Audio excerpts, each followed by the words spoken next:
Hello po guys, so nandito na naman po yung ating YouTube channel po. So ngayon guys ay napakatagal na po natin ngayon hindi nag-upload ng ating video ko guys. So ayan po yung video ko dun guys na sumakay kami ng tugaw na barko guys, na pauwi kami ng Manila guys, na galing kami sa Objongan, Romblon guys, 1 month ago na guys. So ayan po, isang buwan na yung video ko dun guys, kasi yung dahil ang tagal na natin hindi naka-upload, nasira lang po yung cellphone ko guys. So ayan po yung kulay puti guys, ayan po pinalit na po ng kulay itim.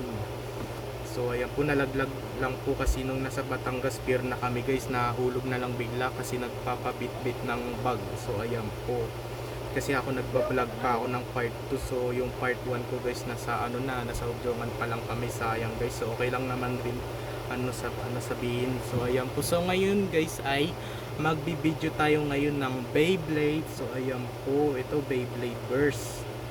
So in-order to ni Daddy sa Lazada guys. Ang nito 800, mahal guys, mahal. Tapos itong arena na stadium guys, in-order din ni Daddy sa Lazada. So ngayon guys, ipapaglaban natin. So ayan po, hanggang 5 point lang po yung score guys. So pag nag-burst finish, 2 points. Pag nag-spin finish, 1 point. Pag nag-knock out, 1 point pa rin guys. So ayan po, so pag walang nanalo, pag nag-double burst guys, no points. So tara, let's go.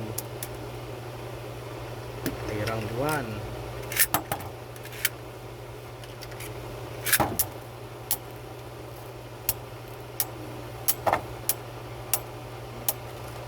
Okay, naka 1 point na guys, naka 1 point.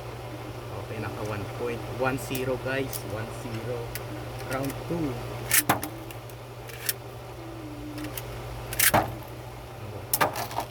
Okay, knock out guys, knock out. Okay guys, naka 2 point na. Okay, round 3.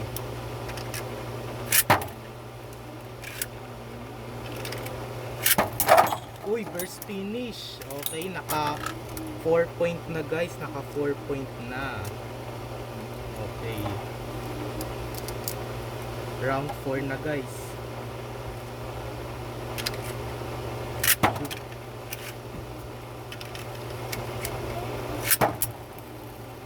Guys, oh, burst finish, naka naka 6 points na guys. So siya na ang winner guys. So ayan po.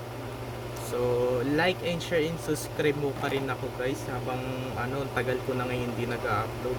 Like and share and subscribe mo ko guys, para lagi po updated sa mga bago kong video guys na in-upload. So may may Beyblade tayong madami. Ayan po, bye.